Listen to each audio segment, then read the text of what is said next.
برنامج نافذة بعيون مهاجرة، وفي فقرته في ضيافة القصيد سيستضيف الأستاذة والشاعرة الزهرة طليقي.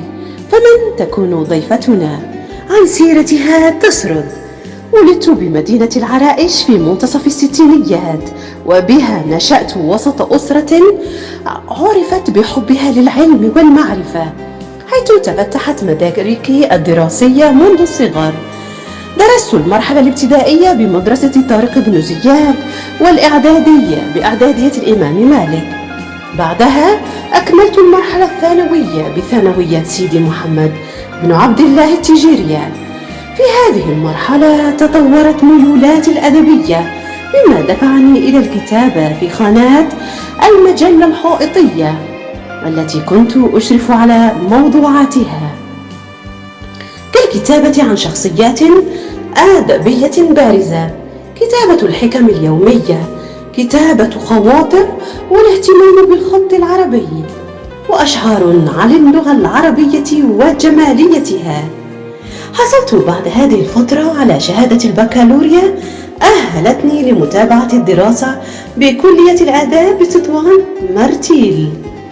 جمعتني هذه المرحلة بصديقتي وأصدقاء كالناقد الميلود الوريدي والشاعرة زهرة بولحية وغيرهم.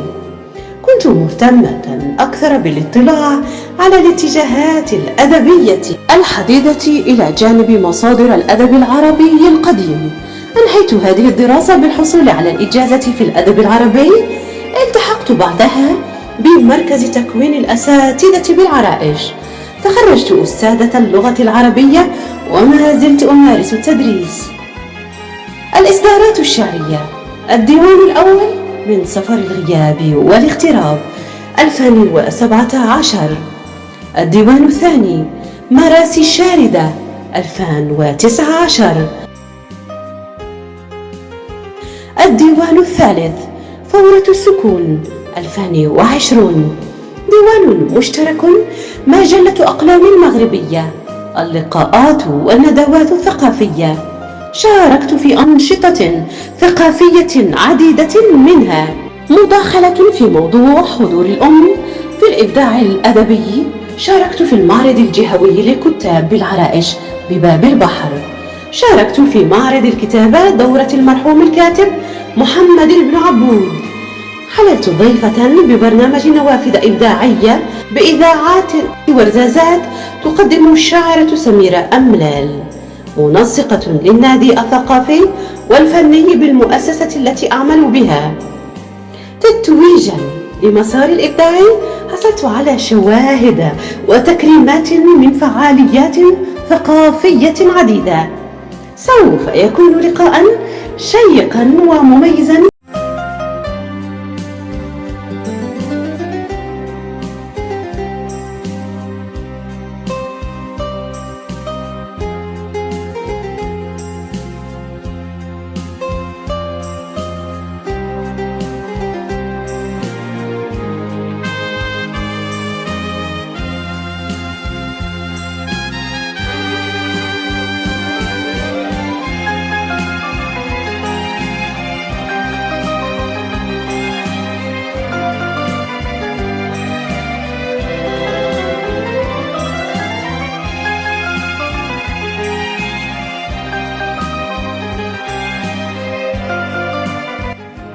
السلام عليكم ورحمة الله تعالى وبركاته. تحية للمتابعين الكرام، تحية لكوادر برنامج بعيون مهاجرة، تحية للشاعرة الجليلة الزهرة الطليقي. ما عسى أقول في شخصها الوازن المتواضع. كل الأبجديات تعجز عن وصفها وإنصافها، وبالتالي ستكون شهادتي هزيلة جدا جدا أمام رقة حضورها الإنساني وفخامة حضورها الإبداعي.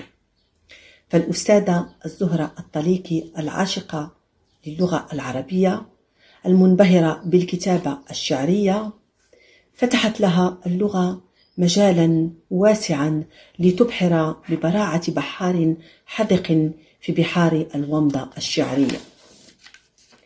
قلمها صديق الروح، يترجم لغة الصمت إلى خطاب شعري بفكر متميز ولون متفرد. الأستاذة الزهرة الطليقي شاعرة ترتقي باللغة لتشكل ومضات ذات مستوى دلالي رفيع ومترفع. قصائدها تشمل شعرية الرؤى في إطارها البنيوي، مفتوحة على عالم واسع من التأويل والتحليل في قوة التكتيف الاختزالي والبلاغة في الإيجاز. قصائد تستفز عقل المتلقي والمتابع لصفحتها بالفضاء الأزرق، بما تحمله من دفقة شعرية وشعورية ضمن تعبير متميز يحمل الروح الشاعرة بكل ألق وإبداع فريد قل نظيره. حق علينا أن نقول أن الشاعرة الزهرة الطليقي من المبدعات العربيات المغربيات الرائدات في مجال الكتابة الشعرية، فردنا وجودهن بالمشهد الثقافي بشكل قوي ورزين يستحق كل الفخر والاعتزاز. وكما قلت في البداية، شهادتي هزيلة جدا أمام فخامة حضورها الإبداعي. أتمنى لها المزيد من التوفيق والتألق. سميرة أملال، شاعرة وإعلامية بمدينة ورزازات.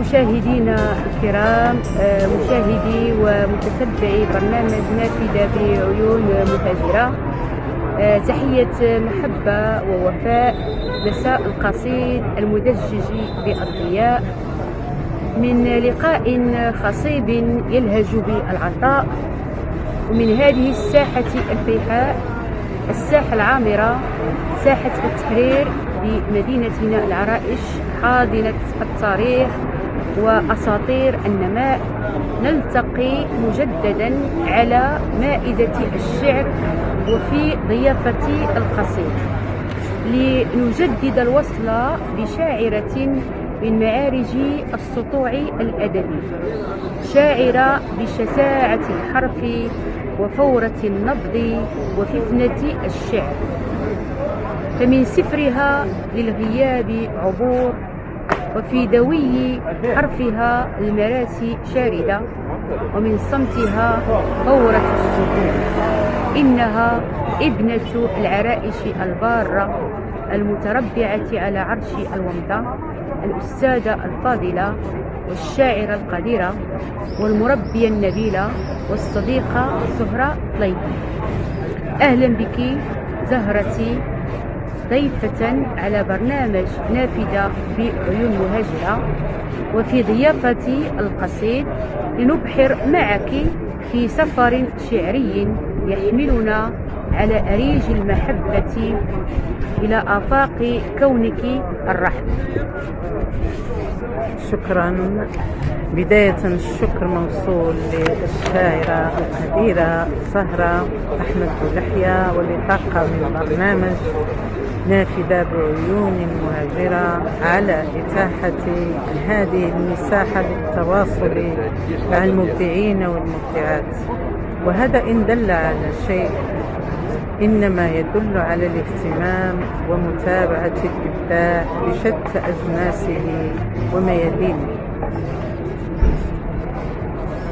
شكرا أستاذتنا الفاضلة، شاعرتنا القديرة، فخر العرائش، زهرة طليقي.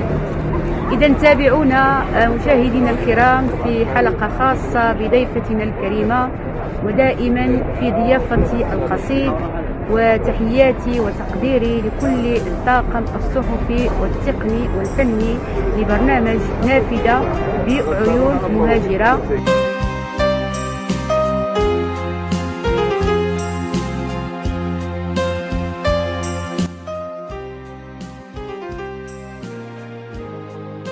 بسم الله الرحمن الرحيم، وبه نستعين، والصلاة والسلام على أشرف المرسلين وعلى آله وصحبه أجمعين. سلاما لمن مدوا لنا من المحبة جسورا، مساء القلوب المليئة بالرضا، مساء المحبة، مساء القصيد. مساء الخير مشاهدينا الكرام، متتبعي برنامج نافذة بعيون مهاجرة. تحية تقدير ووفاء لكل الطاقم الصحفي والفني لبرنامج نافذة بعيون مهاجرة، الأخ المشرف العام عبد الهادي الهمداني، والأخت الفاضلة خلف الكاميرا المبدعة مريم زمان، وفي الأداء الصوتي دائما الأخت نور الهدى. مرحبا بالجميع، ومرحبا بضيوفي الكرام في هذه الفقرة وفي ضيافة القصيد، مع سفر شعري بين فخامة الشعر وإشراقة الوميض. سنستقبل ضيفة هي ضيفة من العيار الثقيل. كيف أقيس ظل دمعة وهي تلامس لهفة الماء؟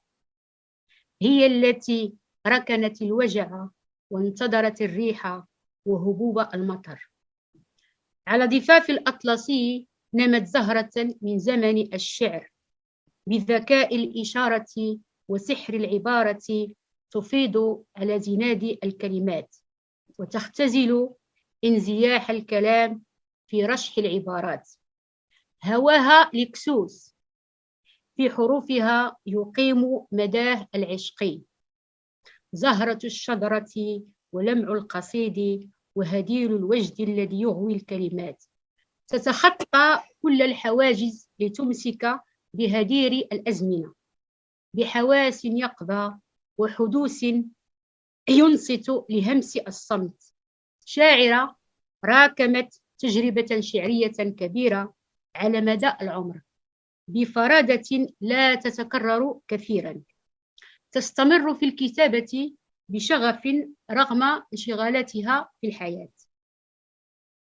تفرغ وكدها في نمط مهم من الشعر، وهو الومضة الشعرية، التي تبدع فيها إلى حد الإدهاش بأصالة قل نظيرها. هي فارسة الحرف النبيل المتربعة على عرش الومضة الشعرية، وصاحبة أول ديوان ينفرد بالومضة كجنس أدبي وشعري، الأستاذة الفاضلة والمربية والأم القديرة، فخر العرائش وفخر الانتماء، الأستاذة والشاعرة الزهرة طليقي. أهلا بك ضيفة على برنامج نافذة بعيون مهاجرة وفي ضيافة القصيد. شكرا للجميع. بداية الشكر موصول لطاقم برنامج نافذة بعيون المهاجرة على الاستضافة وإتاحة هذه المساحة للتواصل مع المبدعين والمبدعات، وهذا يدل على مدى الاهتمام ومتابعة الإبداع بشتى أجناسه وميادينه، خصوصا في مدينتنا الجميلة العرائش. الشكر كذلك للشاعرة المميزة زهرة أحمد ولحية على حضورها وحوارها الشيق. كلما بدأت بترتيب حروفي ومغازلة القليل من الضوء، أعادتني الذاكرة إلى أحلام الغابرة، أزيح عنها الغبار، أتلمس ملامح القصيدة، أراها نثرا ووميضا. شكرا. ما أجمل روحك زهرتنا الشاعرة المتألقة دوما. كما يحل علينا ضيف شرف في هذا اللقاء الأستاذ الميلودي الوردي. للمرة الثانية يحل علينا ضيفا، وفي هذه المرة في ضيافة القصيد. قامة فكرية وكفاءة معرفية تخفي خلف تواضعها شخصية عالمة بأصول النقد وقواعد الكتابة النثرية والشعرية، ناقد وباحث في جماليات اللغة، ورئيس مهرجان القصة القصيرة جدا. ساهم بعدة يعني قراءات في أعمال شعرية ونثرية بقامات إبداعية كبيرة، حضور وازن في عدة ملتقيات ومهرجانات ومعارض جهوية ووطنية، والغيور على الثقافة والأدب والنقد، ابن القصر الكبير الكبير بأبنائه ومثقفيه، الأستاذ الجليل والمربي الفاضل الأستاذ الميلودي الوريدي. أهلا بك ضيفا معنا في هذه الحلقة وفي ضيافة القصيد، وحيث سوف نستضيف شاعرتنا الغالية والكبيرة زهرة طليقي. أهلا لاله زهرة، والشكر على الاستضافة والشكر على إتاحة هذا البرنامج اللي أولا أنه سيواكب نوعا من الأنواع الغالية والعزيزة على النفس، ليس على نفسي فقط، ولكن هناك الكثير والكثير من الناس الذين يريدون دخول هذا البحر، ولكن لأنه جنس حديث فقلة المصادر قد تمنع الناس من الخوض في بحر الومضة. والشكر للبرنامج، وأتمنى أن أكون عند حسن الظن. شكرا أستاذ الميلودي. إن شاء الله بطبيعة الحال سيكون لنا يعني خوض لغمار الومضة الشعرية وما تثيره من تساؤلات ومن كذلك قضايا سنقف عندها في أوانها. شكرا على كلمتك الطيبة الأستاذ الميلودي الوريدي. ماذا ينجب حبري؟ تساءلت عبارة في نص، من الأقاصي إلى الأذان أنا بشارة، أرسم الريشة والرمز والإشارة، أنا جموح إغواء وشراع صراخ، أشبه صمتي وتشبهني المراسي وقاموس الغناء. إذن بسم الله سوف نبدأ محاورنا مع ضيفتنا الكريمة ومع الضيف الكريم. بطبيعة الحال دائما هناك محور كلاسيكي يعني نبدأ به الحوار. ضيفتنا شاعرة كبيرة وهي غنية عن التعريف، ولكن لا ضير بأن نتعرف على ضيفتنا الأستاذة الزهرة، خصوصا يعني ما يتعلق بظروف نشأتها والطفولة وكذلك الدراسة والتكوينات التي تلقتها، وبعض ربما العوامل التي كان لها تأثير في تشكيل حياتها وشخصيتها الإنسانية والأدبية والإبداعية، والتي أدت بطبيعة الحال إلى ولادة هذه التجربة القوية في الكتابة. أستاذة زهرة تفضلي. شكرا. بالنسبة لنشأتي، نشأت في بيت محب للعلم والمعرفة والقراءة، من أسرة تتكون من 5 أفراد. كنت الفتاة الوحيدة التي حظيت باهتمام جميع أفراد الأسرة. كنت أقضي أوقات فراغي بقراءة الكتب والقصص البسيطة باللغة العربية، حيث أثارت القراءة الثقة والتغلب على الرتابة والملل.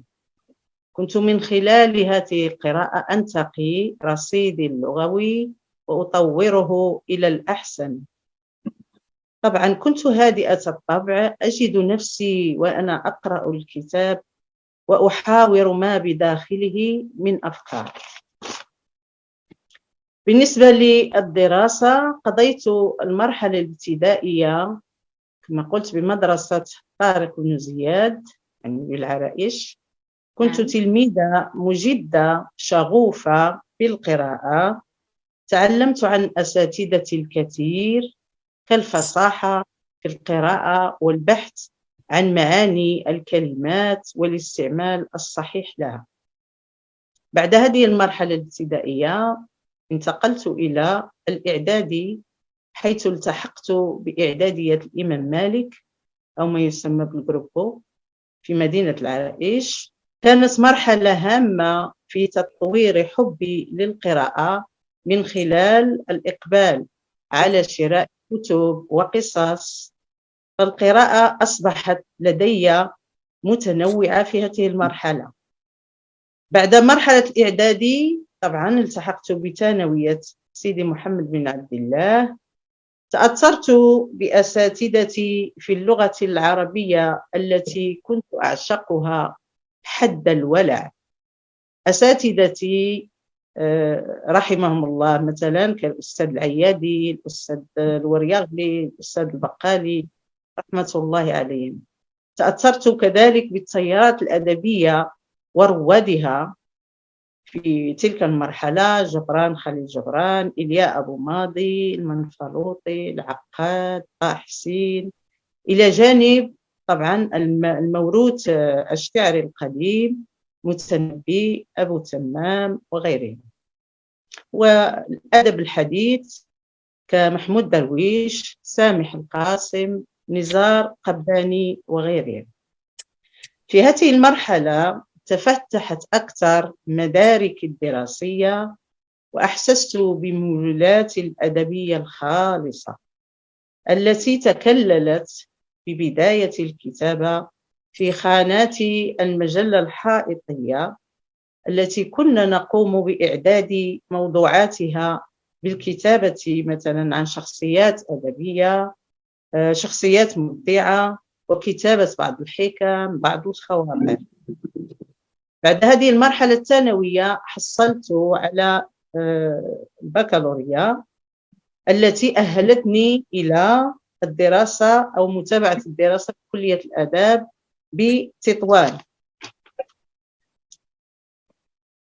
في هذه المرحلة الجامعية كنت أحاول الاطلاع أكثر وبدقة على الاتجاهات الأدبية الحديثة، فكانت القراءة كانت لي فرصة لتعميق رؤيتي من حيث التكوين الأدبي الصرف في شتى التخصصات.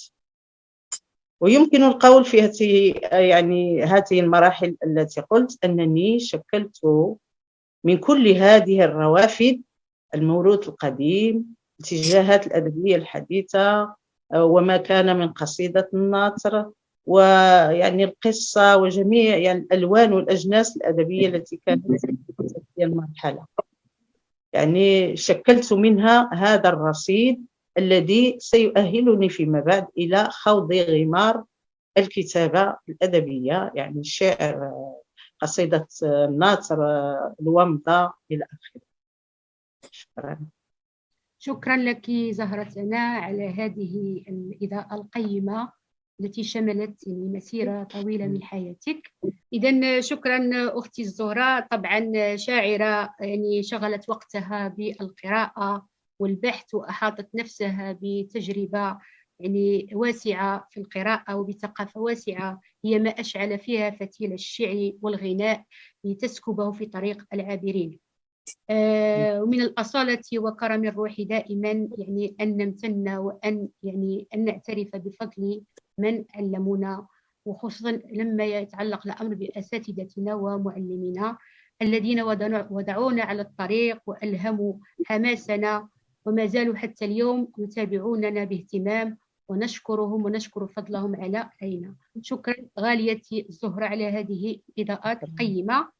نتمنى من الأستاذ الميلودي الوردي أن نتعرف عن رأيه بخصوص ما نشأت عليه شاعرتنا وما تربت عليه من قيم إنسانية ومن قيم معرفية أدت إلى ولادة شاعرة كبيرة نفتخر بها في مدينتنا.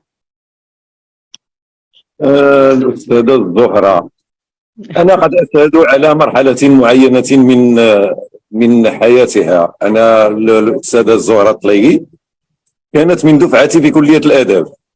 نعم. كنا في كلية الآداب مرتيل، كنا في سنة واحدة. كنت أراها تلك الفتاة الخجولة جدا ولكن مثابرة جدا. ربما اليوم بحكم السن قد تغلبت على بعض خجلها، ولكنها لا زالت تعاني من هذا الخجل. قد كنت أنظر إليها في الساحة، كنت أنظر إليها في المدرج في حين النقاش مع الأساتذة. كانت فتاة طموحة جدا وشغوفة بالقراءة كما قالت، لأن المواصفات ديال الابتدائي بطبيعة الحال ستتجلى في الثانوي والإعدادي والثانوي ثم الجامعي. وكانت كالنحلة، كتلك النحلة التي قد تراها هنا وتراها هنا، تراها مع طلبة القصر الكبير، تراها مع طلبة العرائش، مع طلبة الناظور، مع طلبة تطوان. فالأستاذة الزهراء إذن فتكوين الشاعر أن ولاد الزهرة الطليقي تكوين شعري معين، لأن الاختيار ديال كلية الأدب لم يكن حينها عبثا كما يكون اليوم سنقصد جامعة مفتوحة الاستقطاب أو كذا. فالناس اللي كانوا كيمشيوا لكلية الأدب فكان عندهم ميول أدبية بطبيعة الحال، وهذاك الفوج أنا أعرف فيه شعراء كثر، فيه قصاصون كثر، فيه نقاد، فيه أستاذ اليوم أصبح معروفا عالميا في ميدان البلاغة هو الأستاذ قباج. نعم. كان من المجايلين ديالنا ومن المعاصرين ديالنا.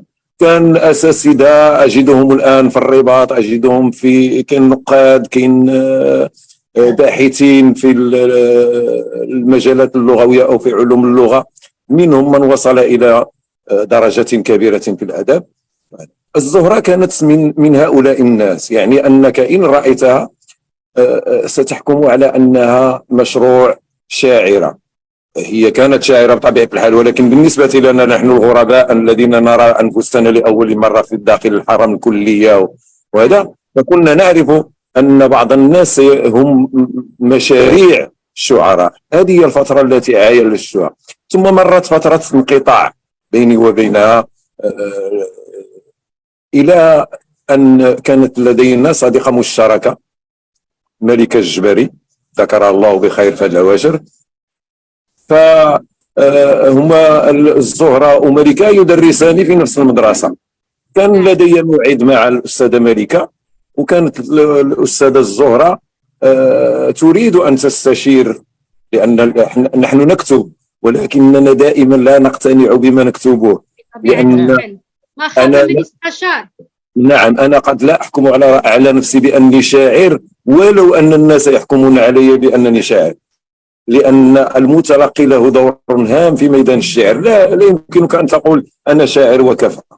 فكانت الأستاذة الزهرة حينما تراها بطبيعة الحال حكم السن يغير الإنسان ويغير الملامح وكذا، لم أعرفها في البداية، ولكن وسط الجلسة تعرفنا على بعضنا، كنت كذا كنت كذا كنت كذا. ما يثير في الزهرة هو حبها للمعرفة. إلى اليوم هناك أناس قد يقنعون بما لديهم ويرتكنون إلى أنني أنا من أملك الحقيقة وكفى بالله شهيدا، ولكن الزهرة الطليقي ثقي على أنها قد تترك لك رسالة في الثانية ليلا وتقول لك ما رأيك في كذا، أو ما هو التأطير المنهجي لكذا، أو ما هو كذا أو ما هو كذا. هذا الحب للمعرفة ونهم، نقول حب بل هو نهم للمعرفة، هو ما جعل الزهرة الأستاذة الزهرة تبتدئ من صفر الغياب والاغتراب وإلى حدود الآن تختار لنفسها جنسا صعبا للغاية، وحينما سنناقشه وسنراوده ستعرفين أنه فعلا جنس صعب إن لم يكن بأسسه ومناهجه فكذا، فسيكون مجرد ألفاظ قد ترتكن إلى بعضها ولا تعطي معاني، ولا ليس لها لا مستوى من المعنى مستوى سطحي ولا مستوى عام ومستوى متعالي. هذا ما أريد أن أقول عنه عن الأستاذة زهرة. فعلا أستاذ الوريدي هي خاضت رحلة البحث والمعرفة بشغف كبير، وخاضت الرحلة الأصعب اللي هي الكتابة في قصيدة الومضة.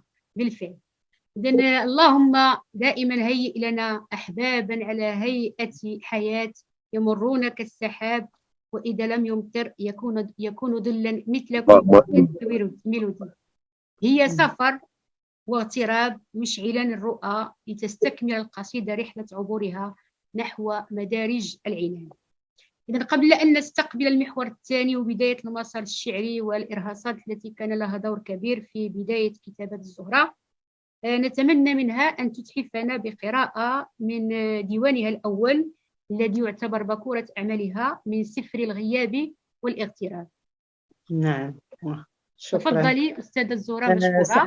هذا الديوان الذي يعتبر بكورة أعمالك عمل يعني على جانب كبير من الكفاءة الشعرية وما يرفد به من قيمة معرفية وقيمة شعرية وقيم أدبية. تفضلي. شكرا. سأختار قصيدة رجع على مقام السفر. نعم. حين رتبت حقائب غربتي دفنت بين شظاياها ذكريات، حملتها دمع العيون وقداسا من حنين كان يطويني كان يغويني لأهجر يقين. دعني أستجديك نورا لحياتي وتوبة نصوحا لمماتي. يا غربة أسرار أنت، كلما أجت حرقة أشواقي توجست أحداقي احترق الشوق لعطية السماء. لمضغة مني كانت لي فأصبحت مدعاة ذل، يهزني منك وفيك الغياب، نارك لم يطفئها إلا الإياب. سفنك راسيات وأمواج عاتيات تفترش كوابس الداريات، علها تجيء كما الهدهد من سبأ بخبر يقين يلجم لظى الحنين. الله يا زهراء، ما أجملها من قراءة وما أجمله من تنص شعري في المقطع الأخير من هذه القصيدة الجميلة. ويعني كما تبدعين في الومضة كذلك نحتاجك لكي تعودي إلى القصيدة النثرية يا زهراء. لأن بطبيعة الحال هذا الديوان يعتبر بكورة أعمالك زهرة الشعر. يعني ما نلاحظ على هذا الديوان أنه تهيمن عليه يعني موضوعة الغربة والاغتراب، يعني تقريبا على جل مضامين هذا الديوان. نريد أن نعرف يعني هل من سياقات معينة كانت منتجة لهذا النص أو لهذا الديوان القيم؟ نعم، أكيد أن الذات الشاعرة دائمة التفاعل مع محيطها، حيث كان لسفر أسرتي خارج الوطن خاصة أمي، سفر أبنائي، كذلك ظروف صحية كنت أمر بها، وجدت في الكتابة عالمي الذي احتوى نزيف أسئلتي.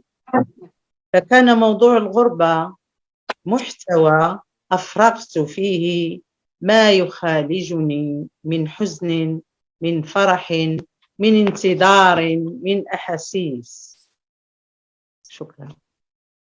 شكرا لك على هذه الإضاءة. وطبيعة الحال هذه هي الحياة، تحمل لنا الكثير من الأقدار. إذا ننتقل إلى الأستاذ الميلودي بطبيعة الحال بخبرته كناقد وكمتميز وأستاذ متمكن من أدواته المعرفية والقرائية. نود أن نقترب من هذا الديوان القيم للزهراء من سفر الغياب والاغتراب، من أول إصدار لشاعرتنا. يعني أولا يستوقفون هذا العنوان، عنوان مهم ومثير للاهتمام. أستاذ الميلودي كذلك يعني حاول أن تقربنا أكثر من مضامين هذا الديوان، حيث كما قلنا هيمنت الغربة بكل أنواعها وبكل يعني تجلياتها، غربة الروح، غربة الزمان، غربة المكان، الغربة في المدينة، يعني ربما أنواع كثيرة من الغربة حاولت شاعرتنا أن تكتب فيها وأن تأتي بالجميل والجيد والمفيد. تفضل أستاذ الميلودي. أولا هناك نظرية هي فرنسية، ولكنها نقول عنها أنها نظرية نفسية فقط. تقول بالمولدات الشعرية أو المولدات النصية عامة. ماذا تقول هذه النظرية؟ تقول أن دائما هناك مولد أو مولدات شعرية تتجلى في بعض الكلمات التي تتردد كثيرا في شعر هذا الشاعر أو في كتابة هذا الكاتب. نعم. هذه النظرية ابتدأتها الشاعرة الزهراء حينما قالت لك أن أول اصطدامها بالفراق كان فراقا عائليا، يعني أن الأبناء يقضون معك وقتا طويلا ثم يأتي وقت الفراق. هذا الديوان كتب في هذه المرحلة حينما بدأت الزهرة الطليقي تعاني أولا من الغياب، سنرجع إلى هذه الكلمة، ثم من الاغتراب، حتى تبين لها أو هيئ لها أن حياتها كاملة تختزلها هاتان الكلمتان اللي هما الغياب والاغتراب. أولا بالنظر إلى العتبة لها ما لها من الأهمية ولها ما لها من حظوظ في الدراسات الحديثة. إذا سنحاول أن نمر من العتبة إلى العتبات النصية الأخرى، من العتبة العامة إلى العتبات الأخرى. إذا من نلاحظ أن من أولا سنقارب ما يسمى بالنبر في اللغة العربية، في حروف اللغة العربية نقارب معاني الحروف الآن، نقارب معاني الحروف.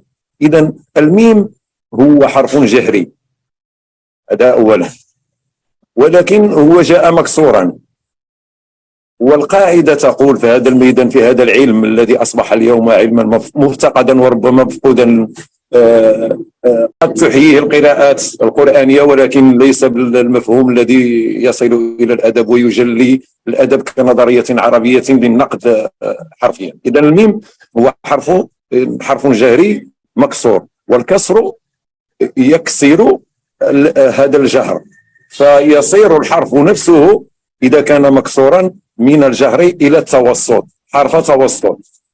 النون كذلك هو حرف جهري ولكنه جاء ساكنا بدون حركة. نعم. نعتبر أن الحرفين هما توسط، يعني توسط ما بين الاستعلاء وما بين الهمس، ما بين الجهر وما بين الهمس. ثم تأتي كلمة صفر، والصفر أنت تعرفين كسر سكون ثم من صفر ثم كسر.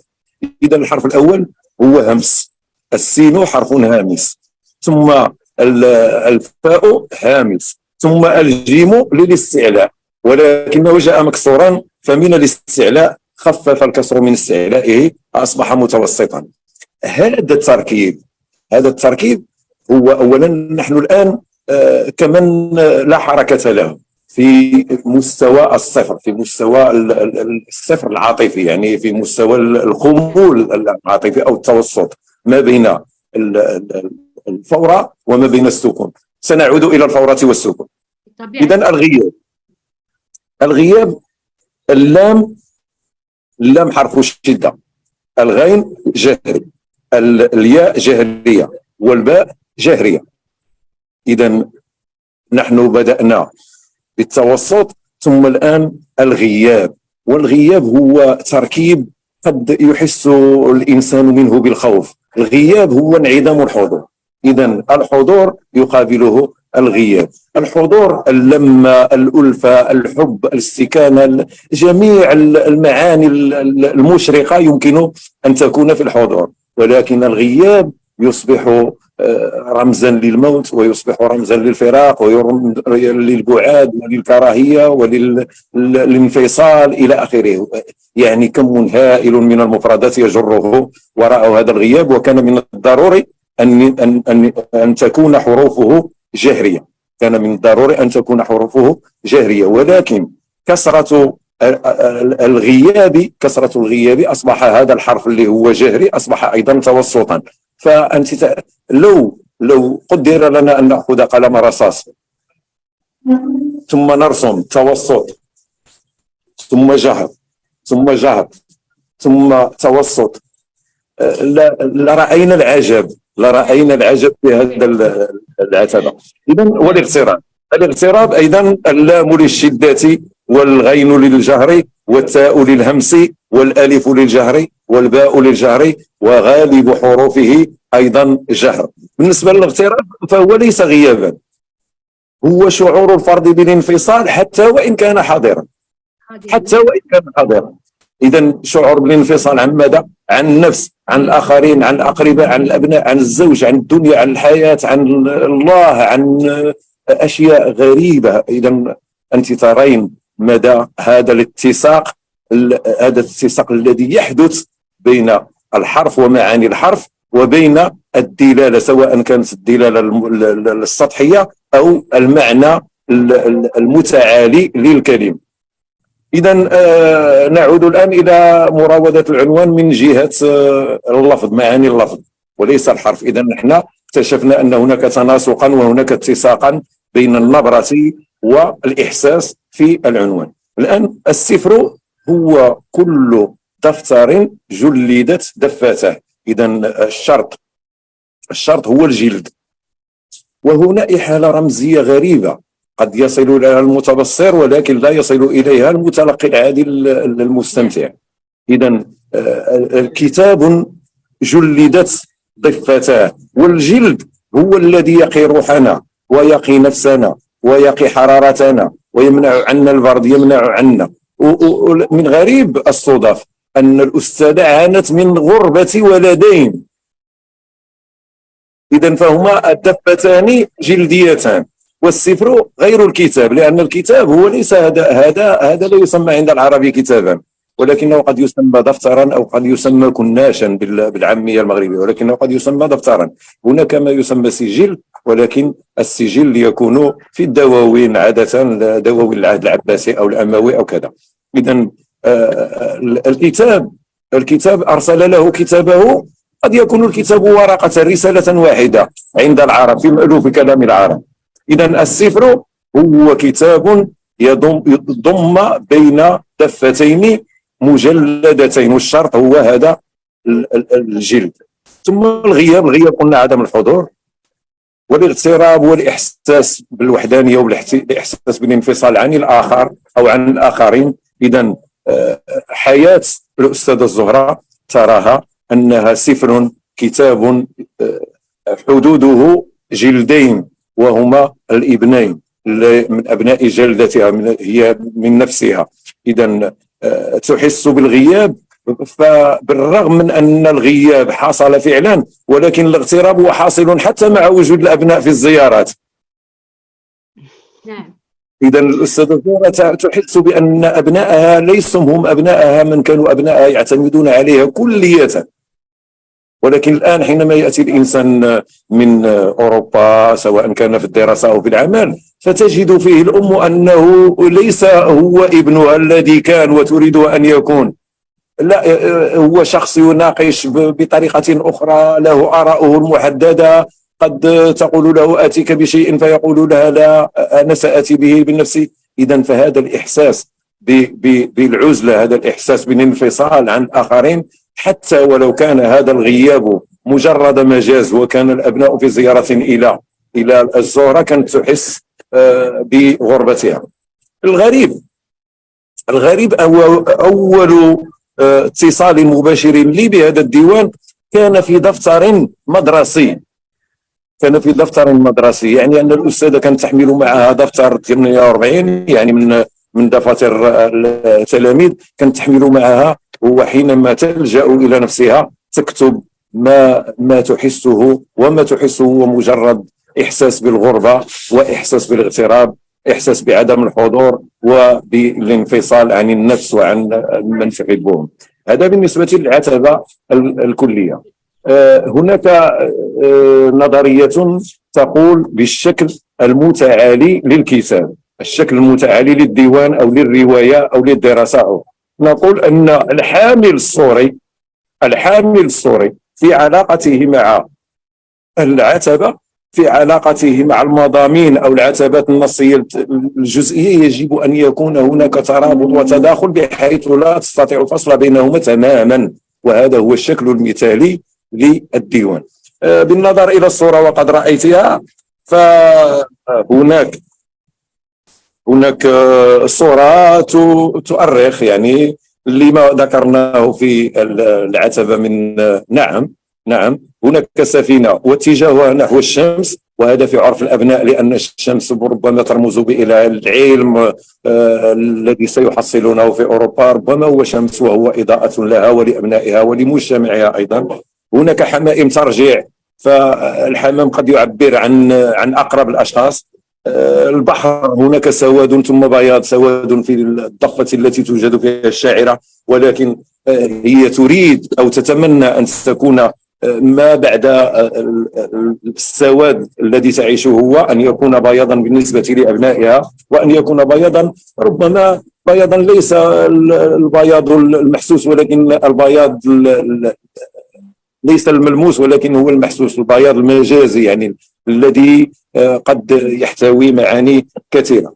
نرجع الآن إلى أن كيف قلت لك أن الشكل المتعالي يفرض واحد العلاقة بين العتبة النصية الرئيسية والعتبات الفرعية. إذا مدينة السحر المدفون هي كل المعاني قد تكون غيابا، وقد تكون اغترابا، وقد تكون يعني مجازا يمكن أن توصل بالاغتراب وأن توصل بالغربة. نقول مدينة السحر المدفون، فالدفن هو غياب للحضور. إذا العلاقة، ولو أن إنسانا عاديا قد يقول مدينة السحر المدفون ما علاقتها بالغياب وما علاقتها بالاغتراب.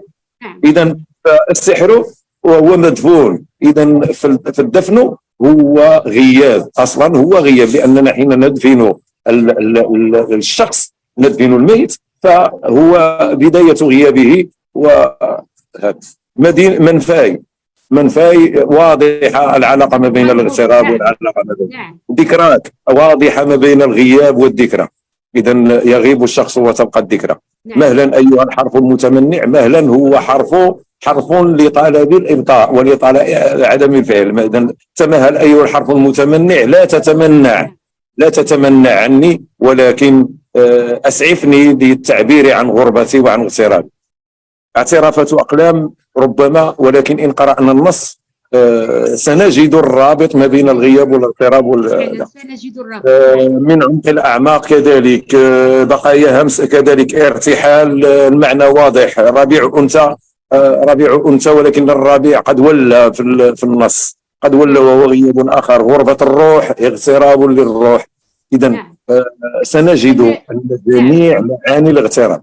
هناك الاغتراب المكاني، هناك الاغتراب الزماني، هناك الاغتراب الأخلاقي، هناك الاغتراب الوطني، هناك الاغتراب الديني. اغترابات كلنا نعيشها، ولكن الزهرة قد ذاق نفسها بهذا الاغتراب فأرادت أن تعبر عنه، وتعبر عنه هنا في ديوانها الأول فعلا، نظرا لأنها كانت، وهذا ليس اختيارا، لأن من يحب الإيجاز لا يستطيع أن يطنب، ولكن أن هذه الأحاسيس في بدايتها نريد أن نطنب فيها ونريد أن نوصلها بشكل يعني أمتن وبجزئيات معينة، ولذلك فنحن نطنب في القصيدة، وهذا ما أريد أن أقوله على هذا الديوان. إذن شكرا لك الأستاذ الميلودي على هذه الإضاءة القيمة، وكذلك القراءات الوازنة يعني في كل العتبات المفضية للكتاب، لا على عتبة العنوان ولا كذلك للصورة الرمزية التي هي صورة الغلاف، والقراءة الواعية في محتويات هذا الكتاب القيم. بطبيعة الحال يعني نلمس أن هناك تفاعل للذات الشاعرة مع ما يغيرها وما يهيتها في سفر شعري دائما يعيد للأشياء ربقة البداية، في انتظار دائما يعني أن يبقى الربيع ربيعا، وأن يفي الربيع بوعوده لزهرتنا. نتمنى من الزهرة أن تسمعنا قصيدة أخرى من سفر الغياب والاغتراب، وعد الربيع. نعم، وعد ربيع. يا ربيع فصولي، يا أريجا جمل عيوني، اختار أرقى عطوري، تاه ليله في سفينة، أهداني يوما بسمة أو دمعة بمر صبري. أي ربيع أنت باح بأحلامي ضدا على كتماني، حط رحال الوجد بعد تعب السنين. أي ركن من السؤال تنشد فيه ودي واعتذاري، همسات عتاب تسكن وجوه حاراتك، واشمك أتعب أسئلتك. أخرست شقاء ليلك، بارك وفاء عهدك، واستبقى روحي قينة تطيل انتظارك وانتظاري. شكرا. الله الله الله الله يا زهرة. زهرة التي تتغنى دائما بجماح الجراح المتخفية في ثنايا البسمات. إذن بهذا سوف ننتقل إلى المحور الثاني والمتعلق ببداية المسار الشعري عند الزهراء. كيف كان؟ لماذا كانت الإرهاصات الأولى؟ ما هي التجارب التي أثرت فيك بقوة؟ الزهراء، ما هو أول نص كتبته؟ هل تتذكرين تفاصيل ما معينة؟ إذا سمحتي حاولي يعني أن تقتربي بنا من هذه الأسئلة التي نود أن نعرف من خلالها كيف كانت بدايتك أيتها الشاعرة الكبيرة. نعم، بالنسبة للإرهاصات الأولى وبداية المسار الشعري، قلت أنني شكلت رصيدي الشعري من القراءة المتنوعة، ثم التأثر بكبار الأدباء والكتاب. كل هذا جعل مساري يعرف توازنا في خلق صوره الشعرية المنتقاة، وبدأت أكتسب مهارات الكتابة مثلا من ضبط اللغة والتمكن من صياغة الجمل الشعرية والأساليب المناسبة لها. نعم. فكان أول نص كتبته كان عن الأم، يعني في مرحلة الثانوي تقريبا، والانتقال من المرحلة الثانوية إلى الجامعية، لكنه للأسف ضاع مني. نعم، لم كثير من الأوراق تضيع منا. ويعني كنت أريد تعويضه، كتبت عن الأم، وربما أكثر عمقا منه، ولكن ذلك النص كان له وقع خاص. نعم. لأنه البداية كانت الأولى. البداية. نعم. لأنه البداية الأولى بطبيعة الحال. نعم. نعم. ثم نعم. بعد ذلك قلت أن الكتابة. إذن دائما نتحدث عن الكتابة. نعم. إذا سألتك زهرتي ماذا تعني الكتابة بالنسبة لك؟ هل هي ملاذك أم هي عشقك؟ نعم، الكتابة باقة أمل، حياة ببصمات، كتابة ضمادا يسع الجراح. بالنسبة أن حين تكون الكتابة ملاذا يتحقق العشق. أكتب ما ينتابني من فرح، من حزن، من انتظار، ما يتعبني.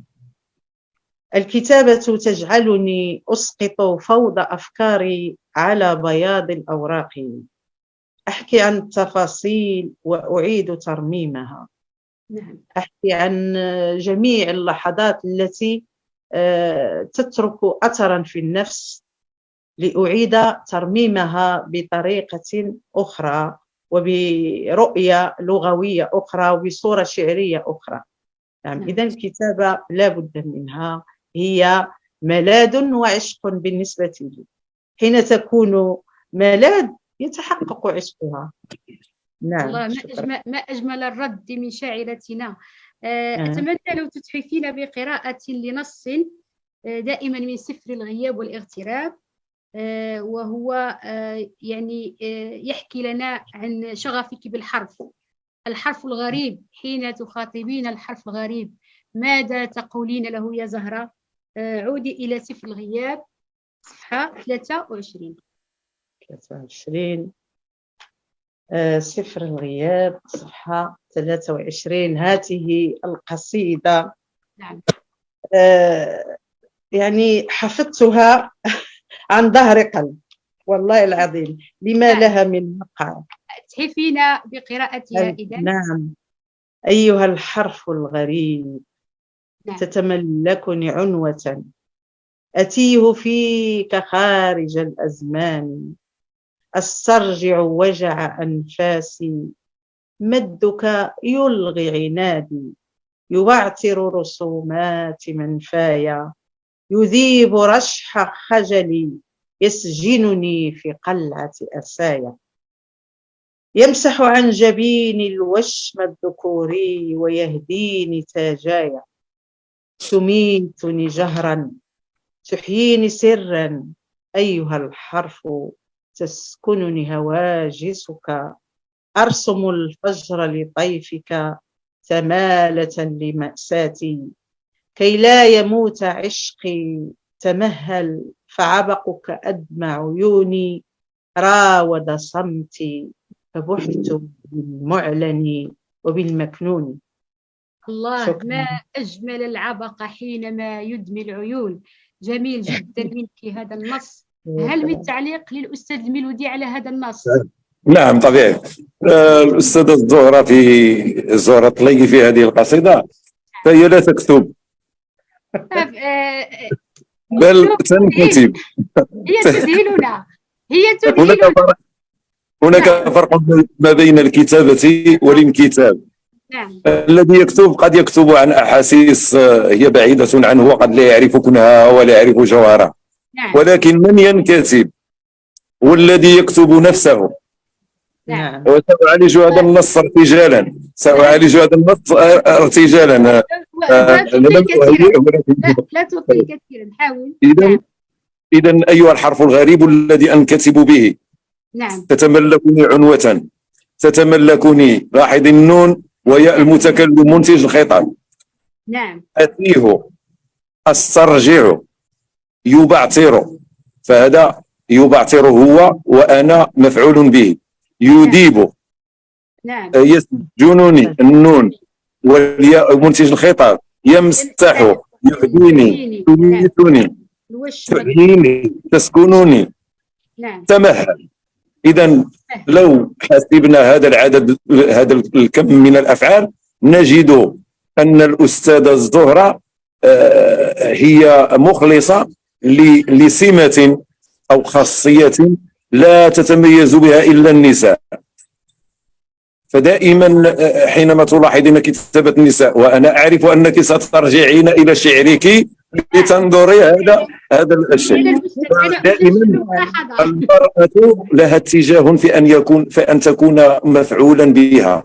فحينما تنتج الخطاب تقول تتملكني، أنا لست فاعلة ولكنني مفعول به. أتيه هنا هي فاعل، ولكن هذا الفعل لا يتوفر إلا في التوهان. نعم ثم استرجع هي فاعل. الاسترجاع هو بعد الإضاعة أو بعد السماح بالضياع. يبعثر رسومات، يديب، يسجنني، يمسح، يهديني، تميتني. إذا هذه خاصية من خاصيات الكتابة النسائية، ولذلك قلت لك أن الزهرة هنا تنكتب. هي في شعرها لا تكتب، هي تنكتب ذاتها وأحاسيسها تكتبها، تملي عليها ما تكتب. إذا هي حينما تسترجع وعيها أول سؤال تسأله لنفسها هي أيها الحرف الغريب. نعم حرف غريب عني، لست أنا منتجته ولكنه هو من ينتجني. إذا أنا أنكتب بواحد الحروف هي تفرض نفسها علي. غريب هذا الحرف عني، أنا لا أعرفه ولكن أنا أنكتب به، هو يكتبني. تميتني جهرا. آخر القصيدة تمهل فعبقك أدمى عيوني، راود صمتي فبحت بالمعلن والمكنون. هذا المعلن نحن نختار أن نعلنه. نعم نعم، أنا حينما أكون مع أشخاص غريبين قد أبوح بالمعلن، قد أعلن ما أريد أن أعلنه، ولكن أن أبوح بالمعلن والمكنون فيجب أن أكون مجبرا على قول هذا القول، أن أكون مجبرا، يعني أن الحرف هو الذي يكتبني فأنا أنكتب ولا أكتب. هذا ما أريد قوله على هذه القصيدة. نعم، وهذه هي المفارقة الجميلة دائما في شعر الزهرة، يعني التي هي مسكونة بالحرف ويسكنها الحرف ويفرض نفسه عليها بقوة. شاعرتنا الفاضلة، أنا أعتبر الشعر كالحياة يصعب تحديده، فماذا يعني الشعر بالنسبة لك؟ نعم، ماذا يعني الشعر بالنسبة لك؟ نعم، بالنسبة للشعر أعتبره صديق مشاكس وعالمي المفضل الذي أبني فيه كل تفاصيل وصور الحياة من خلال اختيار لغة تقول الكثير جدا، يعني من ناحية الصورة الشعرية، من ناحية الإيحاءات، من ناحية مفارقات، يعني أنتشي باختيار هذه اللغة لكي فعلا أكتب شعرا. الشعر ليس يعني بالأمر قد يشاكسك في بعض الأحيان، ولكنه إذا وجد لغة تتمكن من حيثياته ومن عمقه فإنه يصبح عالمك المفضل الذي تبني فيه كل يعني صورك الشعرية وتفاصيلك في الحياة. نعم. شكرا. نعم زهرتي. أستحضر هنا قولا لأدونيس حينما سئل ما الشعر قال الشعر كالحب إذا عرفته قتلته. عموما سنعود إلى الأستاذ الميلودي لكي نعرف رأيه في هذا المسار الشعري للأستاذة الزهراء، وكيف تطورت بالكتابة حتى بلغت هذه المرحلة من النضج الأدبي كشاعرة، يعني لها بصمتها المتميزة وأسلوبها المتفرد في الكتابة، خصوصا أستاذ الميلودي وأنكم يعني بخبرتكم كناقد وكمتتبع يعني قد واكبتم تقريبا يعني كل الأعمال الشعرية للزهراء. تفضل أستاذ الميلودي. في موضوع الشعر، تدخلوا في موضوع الشعر. هو الشعر جمال أولا، الشعر متعلق بالجمال، إذن فهو تأليف بين الممكنات. في علم الجمال الشعر هو تأليف بين الممكنات، ثم إعادة وبناء للغة في صورة مختلفة تعبر عن تجربة وإحساس الشاعر. ثم يأتي الشق الآخر اللي تقوم به القصيدة، وهو إما ما يسمى في النقد العربي الإمتاع والمؤانسة. إذن فكل المواضيع هي مواضيع ذات وظيفة مرجعية، فمرجعنا هو الواقع، حتى وإن كان خيالا فنحن نرجع في تهيئته إلى الواقع. إذا الوظيفة المرجعية تعني موضوعا واقعيا أو ممكنا أو شيئا ممكنا. ثم يأتي الشاعر اللي نفترض أنه الزهراء الطليب، إذن يقوم بوظيفته التعبيرية والانفعالية في قصيدة معينة، وهنا ينتهي دوره. فيأتي النص ليكمل مسيرة الشاعر ويؤدي وظيفته الشعرية اللي قلنا دائما. كنت تذكرين مصطلحا قد ذكرته في تقديم كتابك، وهو الافتنان، أن يفتن الشاعر في شعره. والافتنان، نعم، نظرية الافتنان، ونظرية الافتنان لا يمكن أن تؤدي إلا إلى الافتنان. نقلب التاء مع النون. الافتتان يؤدي إلى الافتنان، الافتنان يؤدي إلى الافتتان. إن افتن الشاعر شعره افتتن به المتلقي، والفتنة السحر، لأن الكلمة دائما هي لها وقع السحر. ونذكر أن أول السحر كان كلاما، أول السحر كان يتم عبر الكلام، فالساحر يسحر مسحوره بالكلام. هذا من جهة. بالنسبة للأستاذة الزهراء الطليقي، الأستاذة الطليقي مرتحلة، شاعرة مرتحلة، ولكن ارتحلت ولما وجدت ضالتها في الشعر اللي هو نحن الآن رقم في سفر الغياب، إذا لن أحرق ما سأقول في الومضة. إذا دعونا بالشعر. تلاحظين أن الشعر حينما الدارس المتفحص، دارس المتفصح، أنا قد أخذ أي قصيدة من قصائد الزهراء الطليقي وأستخلص منها ومضة بإزالة بعض الجزئيات، إزالة الجزئيات. فهذا هو ما قالت عنه البوح بالمعلن. فالقصائد بالنسبة للزهراء هي معلنة، يعني تأخذها بتفاصيلها وبهوادة وبصورها، الصورة في علاقتها مع الصورة الثانية، في علاقتها مع الصورة الثانية، الشطر في علاقته بالشطر الثاني. ولو أن الكلمة، هناك كلمات قد تقرأ وأنت أيضا هذه الخاصية في كتاباتك، فهناك كلمات قد تقرأيها مع البيت السابق وقد تقرأينها بتشكيل آخر مع البيت اللاحق. إذن أنها غير مستكنة. ثانيا أنها ليست شاعرة الجزئيات اللي هي تشريحية. نعم، تفاصيل. مثلا أنا أعطيك مثال، فحينما نقرأ لملكة الجباري مثلا أو نقرأ لزهرة الطليقي، فملكة الجباري شاعرة تشرح الجزئية، أنها تجزئ الصورة إلى أجزاء تشريحية قد تكون أشكال دقيقة جدا. ولكن الزهرة وإن أرادت أن تدخل في هذه التفاصيل فهي لا يمكن أن تدخل في هذه التفاصيل، لأنها دائما تترك مساحة للتنبؤ، مساحة للاستكشاف وللتأويل. نعم. ما يميز الزهرة أيضا هو أن الزهرة تكتب بإحساس، ولكن هذا الإحساس مرتبط بالوعي دائما. فهناك أمر كان يفصل بين الشعراء في القديم. الشاعر يرتجل يقول الشعر هكذا، يهلهل الشعر وكفى ثم يقوله، وشاعر ينمق شعره، وقد هما شعراء الحوليات مثلا.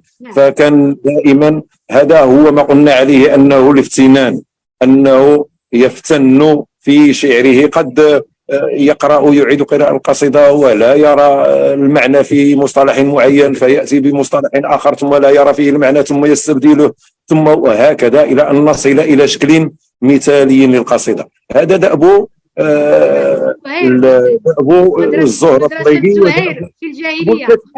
الكثير من الشعراء.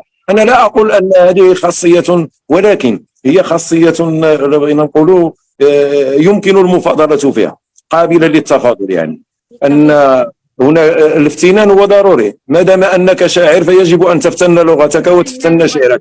المسألة ما نذكرش عليها، لأن دائما يقولون نحن إدخال التعبير البسيط اليومي المألوف في الشعر هذا نظرية غربية قد تصلح لهم ولا تصلح لنا، لأن نحن إن أردنا ذلك فلماذا سنجعل لهذا الأدب ولهذا الشعر نجعل له كليات ونجعل له اختصاصات ونجعل له كذا؟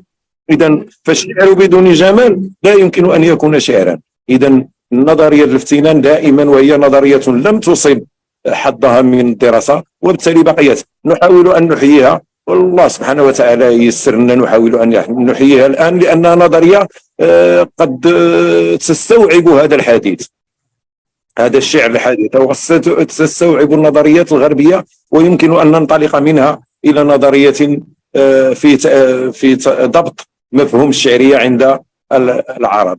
ضروري من الافتنان ليحصل الافتتان، وهو ما قال عنه الإمتاع والمؤانسة. نعم، يعني الإمتاع والمؤانسة. نعم. الزهرة الطليقي من لها قاموس خاص، وهذا القاموس مرتبط بصفر الغياب والاغتراب. دائما هي ترجع، دائما هناك ومضاتها هي ومضات مغتربة واغترابية، بهاجس الغربة. وبعض الأحيان غريبة، وليس الغريب بالمفهوم القدحي وإنما بالمفهوم السامي.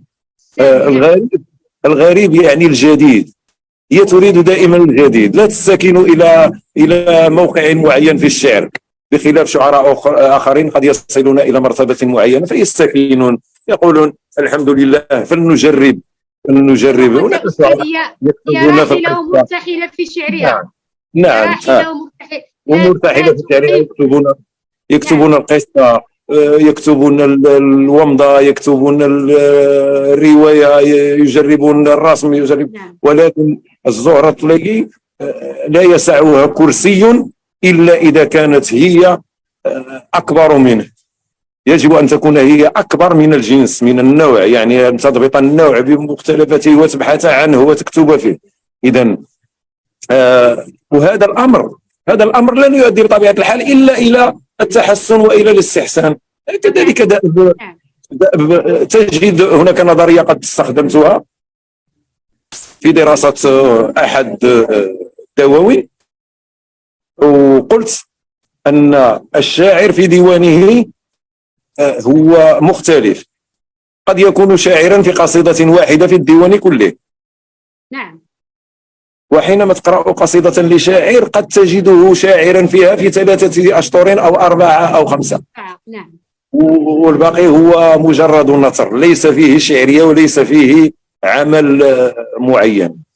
بالنسبة للزهرة الطليقي فهي ضد هذه المسألة، هي تريد أن تكون شاعرة في غالب الديوان. هي تعرف أنها قد تلجأ إلى بعض الجمل النثرية التي لا جمال فيها، ولكن هذه نفسرها. حينما تكون قليلة نقول بأن الإحساس المتدفق يعاني منه الشاعر وقد يعاني منه المستمع، ولكن الشاعر له آلية خاصة. حينما يأتي الدفق الشعري ويتواصل فيه يجب أن يرجع إلى نقطة الصفر ويرجع قارئه إلى نقطة الصفر ليؤهله إلى صورة أخرى. هذه النقطة ديال الصفر تأتي على شكل نثر. نعم. يعني ولو كانت بجمالية اللغة، ولو كانت استعارة أو تشبيه أو كذا وكذا، ولكنها تبقى في حدود النثر وليس في حدود الشعر، لأنها لا تسمو بمعانيها إلى درجة تعطير الإحساس أو التعبير عن الإحساس. هذا ما أريد أن أقول بهذا. نعم أستاذنا الجليل، شكرا على هذه الإضاءات القيمة. بطبيعة الحال شاعرتنا قديرة وتكتب بلغة مختلفة، وهذا يعني ما يعطيها مكانة وتميز يعني بطبيعة الحال، وهي الآن نعتبرها يعني فخر مدينتنا بطبيعة الحال. إذن سننتقل بعد هذه الإضاءات القيمة إلى المحور الثالث، اللي هو خاص بالأشكال الشعرية أو الاتجاهات التي تحبب الزهرة الكتابة فيها. طبيعة الحال نعرف بأننا اليوم في الشعر العربي اليوم الساحة تعرف تنافس كبير للكثير من الأشكال الشعرية، حيث القصيدة الحديثة يعني تأتي في سياق تحولات كبيرة، تحولات عامة فنية وفكرية، فرضت أن يواكب الشعر روح العصر، وهذا ما أدى إلى تعايش الكثير من الأشكال الشعرية سواء القصيدة القديمة أو الأشكال الحديثة كمثلا قصيدة التفعيلة، الومضة، يعني التوقيعة، الهيكو، أشكال كثيرة. شاعرتنا الزهرة الطليقي ركبت تجربة كبيرة، فهي من الأقلام الوازنة التي تشق طريقها بثبات، ومعها الكتابة عرفت تطورا كبيرا، حيث انتقلت من كتابة القصيدة النثرية إلى كتابة قصيدة الومضة. وهذه ربما النقلة بدت بوضوح في ديوانها الثاني مراسية الشاردة. ربما يعتبر هذا الديوان يعني أهم محطة الزهرة بدأت فيها تمد لنا بشعرها الذي سوف يميزها في المرحلة القادمة. إذن سؤالي أولي للزهرة، يعني ما هي يعني أهم الأشكال الشعرية أو الأنماط التي تستأثر باهتمامك، أو نقول أنها تعصف بقلمك الآن، وكيف حصل معك هذا التطور يعني من قصيدة النثر إلى القصيدة الومضة؟ شكرا. قلت في البداية أو فيما سبق أنني تأثرت بالاتجاهات التي شكلت تجربتي في الكتابة، مثلا الموروث القديم، الاتجاهات الأدبية الحديثة بكل أجناسها، شعر، نثر، ومضة، قصة إلى آخره. ثم كما قلت أنني عامل القراءة ضروري جدا عندي أنا. إذا لم أقرأ عن جنس أدبي أو يعني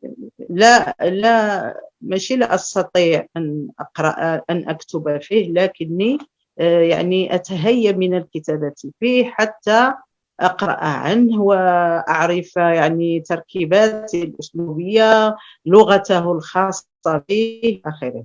ثم تأثير الأساتذة طبعا، خصوصا في المرحلة الجامعية التي كنا نخوض غمار التخصص، يعني الأدب العربي يجب أن تكون يعني اللغة، الصورة الشعرية، الإيحاء، الخيال، يعني جميع الأشياء التي لها علاقة بالكتابة. التيار الذي استهواني مؤخرا أو قبل فورة السكون هي قصيدة النصر، كنت أكتبها.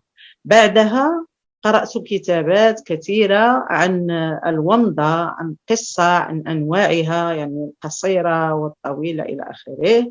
قرأت بالنسبة للومضة لشعراء من لبنان، من سوريا، من تونس. يعني تونس لهم شعراء يومضون يعني بطريقة رائعة. يعني الكتاب الذي لفت انتظاري هو كتاب قصيدة الومضة لعز الدين المنصرة، الذي قرأت تعريفه عن الومضة، حيث يجمع أغلب النقاد على أنه أول من كتب قصيدة الومضة. يقول عن قصيدة الومضة: قصيدة قصيرة جدا، موجزة، مكثفة، تتضمن مفارقات مدهشة. الومضة إحساس شعري خاطف يمر في المخيلة أو الذهن، يصوغه الشاعر بألفاظ قليلة، معتمدا على تركيز عال وكثافة شديدة تمكنه من النفاذ إلى الذاكرة للبقاء فيها.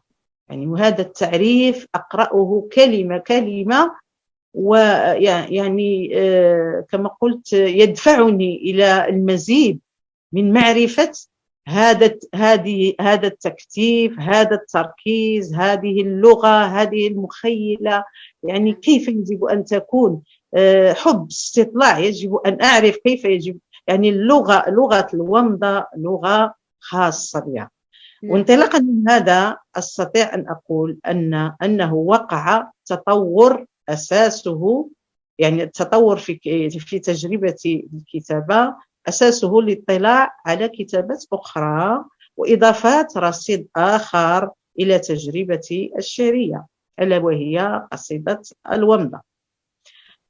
تبدو هذه النقلة في ديوان مراسي شاردة، يعني الملامح نعم بوضوح بدأت في مراسي شاردة، التي يعني ليست كل الديوان ليس كله ومضات، ولكنه قصائد وإلى جانب ومضات.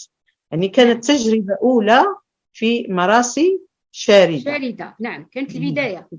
نعم فعلا شاعرة يعني مثقفة وشاعرة قارئة تشكل رصيدها من القراءة، خصوصا قراءة ما يتعلق بالفنون الشعرية المستحدثة والمستجدة في الساحة الأدبية، ومنها قصيدة الومضة.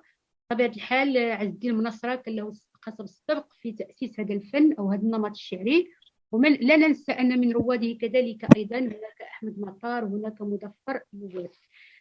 بطبيعة الحال لا يمكن أن قبل أن ننتقل للحديث عن هذا الديوان القيم مع أستاذ الناقد الميلودي الوردي، نود أولا أن نعرف رأيك أستاذ الميلودي في هذه النقلة عند الزهرة من كتابة القصيدة النثرية إلى كتابة قصيدة الومضة.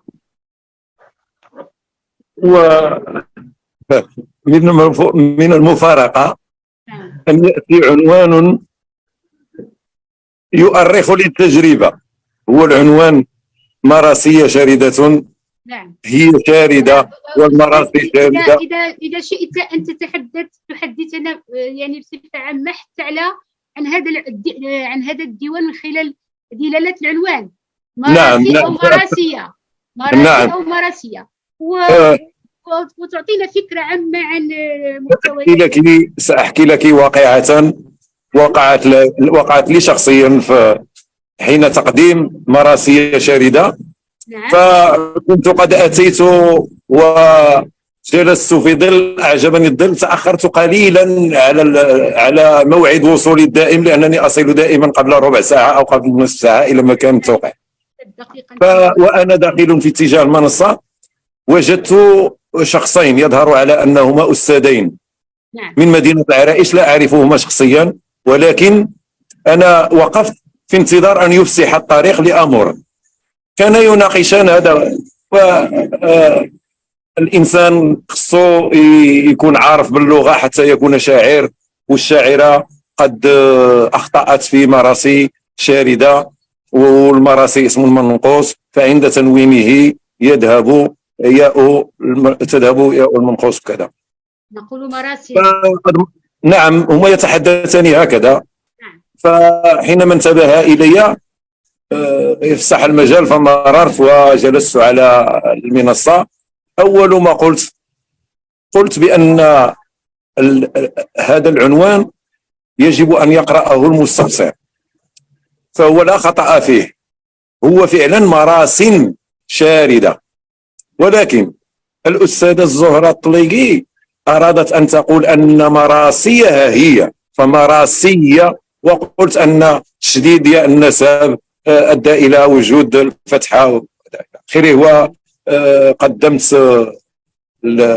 العنوان على أساس أنه كتصحيح. فكنت أنظر إلى الأستاذين اللذان كانا يجلسان في الصف الثاني وهما يتابعانني بإمعان، وكنت أبتسم من أجل أن أخفف الوقع عليهما، لأن أنت تعرفين أن الإنسان أستاذ.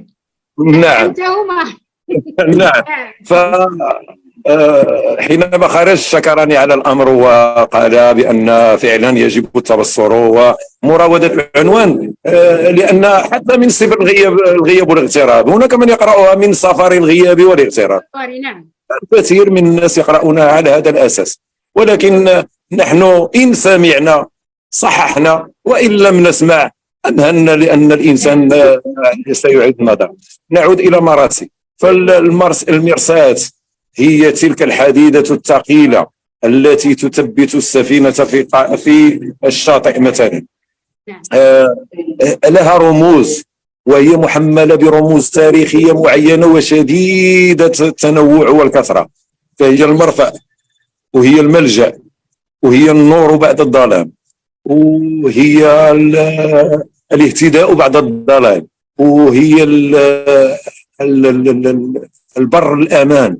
هذه الحمولات، وكثيرة هي هذه الحمولات في كتب كل دائما استعمال المرساة يجب أن يكون في جدة معينة، والمقصود به أيضا قد يخرج عن المألوف وقد يدخل في باب المراودة العقلية للأمر.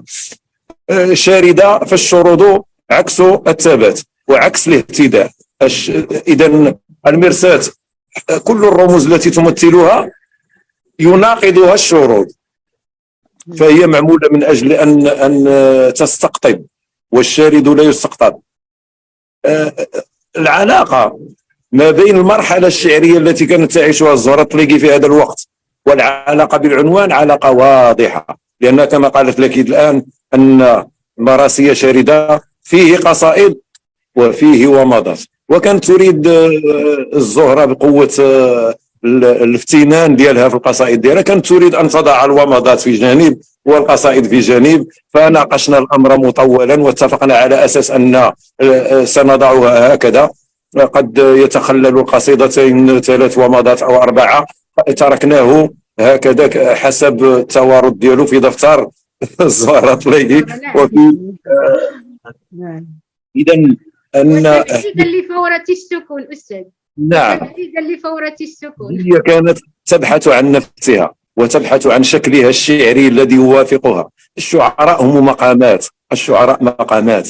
هناك المقام كيف ما قلنا قبل قليل أن هناك من يوظف بعض الآليات، ومنهم من يوظف آليات أخرى.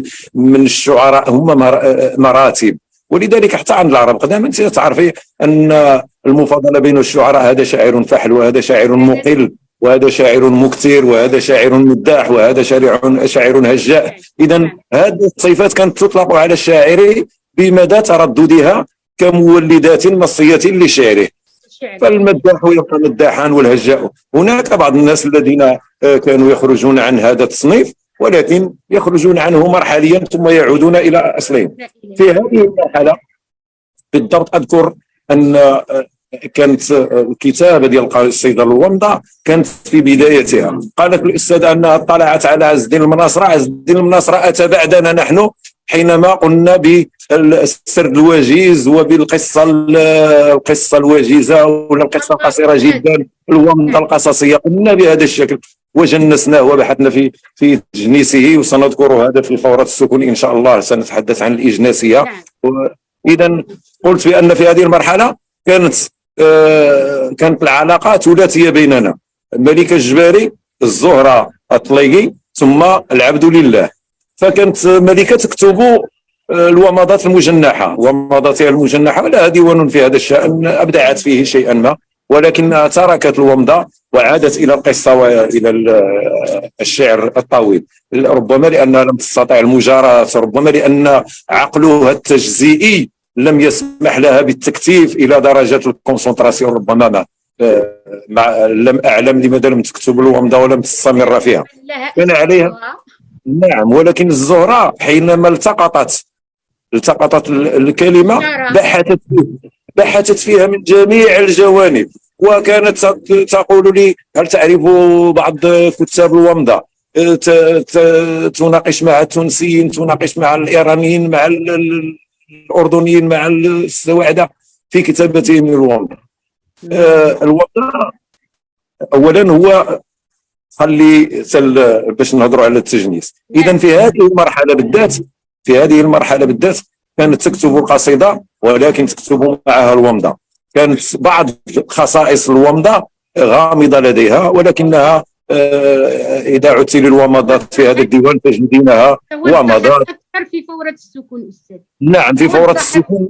نعم، كانت القضيه خالصه، ومذهبها في الشعر أصبح خالصا ولا شائبة تشوبه، فهي كاتبة ومضة في العالم العربي. نعم. في العالم العربي كله تعتبر، أنا أعتبرها، ومن أراد أن يناقش فليناقش.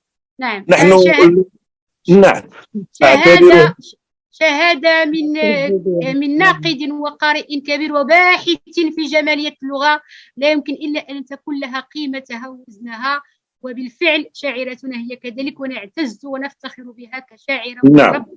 على عرش الومضة. نعم، كما قلت هكذا، هذا هو التعبير الأصلي. شكرا أستاذ الميلودي، ما شاء الله عليك. نعتبر أن مراسي شاردة هي طرح جاد في الكتابة التي تستبطن كذلك همومات وتسائلها بقوة الاحتجاج، وصوت يجهر بما يؤرق الأنثى التي تسعى لتتمرد على الجمر ولتستنفر الضفاف وتكتشف خبايا فورة الشرود. من أجمل ما قرأت للزهرة في الومضة قولها: يعلمني الجمر أن رغيف الحنين احتراق. هكذا بدأنا نلمس مع شاعرتنا أن الخصوبة الشعرية مكمنها الإيحاء والإشارة والمفارقة في العبارة. كما قلت، زهرة الشعر يتجاوز الفهم الوهم، وتشعل الومضات الذاكرة، فينتشر المداد بإصرار يغوص في الخبايا عله يذرع مجاهل الحقيقة، ويبطل المتحول ويبارك الثابت. ما شاء الله، رؤيا أراك فيها تجاورين الكبار أدونيس في الثابت والمتحول. ما شاء الله يا زهرتي. إذن بهذا سننتقل إلى المحور الرابع، وهو محور مهم جدا، لأن سنخصصه لقصيدة الومضة عند الأستاذة زهرة الطليقي من خلال عنوان الديوان الأخير اللي هو فورة السكون. عنوان مدهش في حقيقة الأمر. أولا بعد نريد أن نسأل شاعرتنا: زهرتي، حينما تومضين تحققين عيد الكتابة، كيف ذلك؟ نعم، سأقرأ إهدائي الذي كتبته لفورة السكون، ومن خلالها سيظهر أو سينجلي الغموض عن طريقة الكتابة في الومضة التي يعني في فورة السكون أصبحت يعني وأحسست أنني ربما وصلت يعني مدى في كتابة الومضة. حين أجلس بين بياض أوراق وزخم الأفكار وألوان الحبر، أكون قد حققت عيد الكتاب. تغادر كلمات رزمانة النسيان لتحلق بكل قناعة في سماء صافية بعيدة عن الخداع والمراء. جرعات الحبر عشق أبدي وقلق يلازمني إلى أن أفرغه في قوالب لغوية وبلاغية. أقرأ نزيف أسئلتي، عندها فقط ينتشي سكوني. أحرك الأفكار فأستجيب للآتي الشعر العميق القائم على التأمل والتفكير بعلاقته بالواقع الموضوعي. شكرا. إذن ما شاء هذه الله ما شاء الله زهرتي، يعني رؤية جميلة للحياة ولدور الشعر والكتابة في الحياة. ما الذي يستهويك في كتابة الومضة؟ مع الأستاذة الزهراء، ما الذي يستهويك دائما في كتابة الومضة؟ نعم، الومضة يعني الكتابة في الومضة شيء رائع. يعني تجعلك لغة الومضة يعني تكسر ذلك الحاجز بينك وبين الأساليب والتركيبة التركيبة الشعرية للومضة. فاللغة ضروري من انتقائها في كتابة الومضة، ولا تكفي مثلا لوحدها، فهي أداة التشكيل الشعري.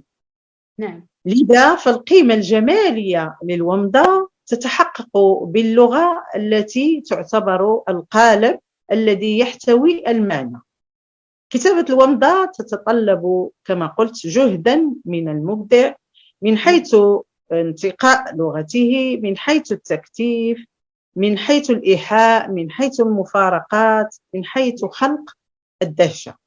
كل هذه التركيبة تستدعي طبعا لغة منتقاة. فالومضة سفر بلغة المفارقات وخلق المفاجأة والدهشة. وعند كتابتها بهذه الطريقة يعني يمكن أن نقول أنها ومضة حققت الدهشة. هذه المكونات لا بد منها في كتابة أو كمدخل ضروري في كتابة الومضة. فالومضة أصبحت يعني لها أركانها أو لها يعني أسسها التي نعم يجب أن نحتل منها لكتابة منها اللغة. فمثلا إذا قارنت بين قصيدة الناصر وومضة تجد اللغة فيها يعني فرق كبير في اللغة. نعم، بمعنى أن امتلاك نص كلمتان 3 كلمات تفي بالمعنى. بمعنى أن امتلاك نصية اللغة لا يكفي لكتابة الومضة. نعم، ضروري من التركيبات، يعني الأسس الأخرى كما قلت، خلق المفارقات، الإيحاء، خلق الدهشة، تكتيف بالخصوص. فكلمة أو كلمتين يعطيك يعني أكثر من قصيدة بطبيعة الحال. بطبيعة الحال كتابة الومضة كما قلت أستاذة الزهراء تتطلب جهدا كبيرا من المبدع وتكتيكات خاصة في بناء الومضة، يعني بأقل عدد من الكلمات، يعني ما قصدت به التكتيف، لكي تستبطن هذه الومضة الرسالة التي تريدين توصيلها للقارئ. بطبيعة الحال يعني قبل أن ننتقل أستاذ الميلودي لكي يعطينا فكرة عن هذا العنوان المثير، حبذا لو أتحفتنا أستاذ الزهراء ببعض القراءات لومضات من اختيارك من إصدارك الأخير فورة السكون. نعم، سأختار. هناك ومضات يعني كثيرة. نعم، من بينها لا مطر خارج الغرفة هناك فقط ذاك الركن الفارغ مني في عينيك يرتب طريق الغياب. هذه ومضة. نعم. ومضات أخرى: أغبطك أيها الربيع حين تبلل شعث أفكارك عبرات الشتاء الأخيرة، لا اختلاف، مطر ربيع والورد بينكما رسول. يعني هناك جمالية، هناك تكثيف، هناك يعني يجب أن نهتم بهذه الأسس لكتابة ومضة حقيقية. فعلا شاعرتنا. نعم. ومضات أخرى: تفضلي. تاريخ الضوء من بياض حلمك ارتوى، متعبة أنت حقا، متعبة أنت حقا، وعلى وعدك قطعت النساء أعمارهن.